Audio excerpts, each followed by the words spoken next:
Hi, I'm Paul Barry. Welcome to Media Bites. And ever wondered what you get for $100 million? Spotify's biggest podcaster, Joe Rogan. Blockbuster podcast host, Joe Rogan. Joe Rogan? Yep, Joe Rogan is the king of podcasts. But there's a battle to dethrone him. Neil Young told Spotify he didn't want to share a platform with the podcaster who has been accused of spreading misinformation about COVID-19 and the vaccine. That was last week's outrage. Now, there's this. Joe Rogan is now apologizing after videos resurfaced of him using the N-word multiple times on his podcast. And he means multiple.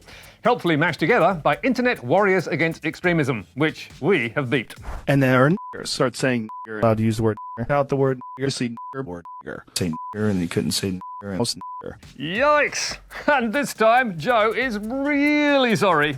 Holy shit, it looks bad. Whenever you're in a situation where you have to say, I'm not racist, you fucked up. And I clearly have fucked up. So, why should we care? In 2019, his podcast, The Joe Rogan Experience, was reportedly downloaded 190 million times in a month. He has over 11 million YouTube subscribers. And in 2020, Joe Rogan's podcast was signed in an exclusive deal by Spotify for $100 million. That is a lot of fans, a lot of money, and a lot of pressure on the Spotify boss. So, in a contest between his openly revolting staff and his $100 million man, who did the CEO back? I do not believe that silencing Joe is the answer. I bet you don't, Daniel. Money beats principle any day of the week. Now to isolation news from Queensland. The Wellcamp quarantine facility finally opens. Better late than never. A 1,000-bed quarantine facility in Toowoomba. And Nine in Brisbane was happy to spruik the scoop. And only Nine News is there as the first guests check in. And just to drive the message home, Nine told us again and again they had the exclusive. But how exclusive was it? Not very. Because ABC video journalist Georgie Hewson was also at Wellcamp to showcase the brand new facility and the first arrivals. And her footage was pretty much like Nine's. Whoops! And Nine knew the ABC was there. Exclusive it was not. Now to London, where Boris Johnson is getting a thrashing from the press over the Partygate scandal. But luckily, some are still battling for Bojo, like UK Culture Secretary Nadine Dorries. Have you spoken to the Prime Minister recently, in the last 24 hours? Why? Why are you asking me that question? I'd like to know. And just like Boris, Nadine also has zero shame. We've communicated.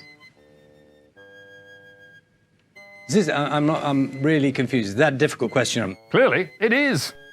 I've answered your question. We have communicated. What is your next question? What's his mood?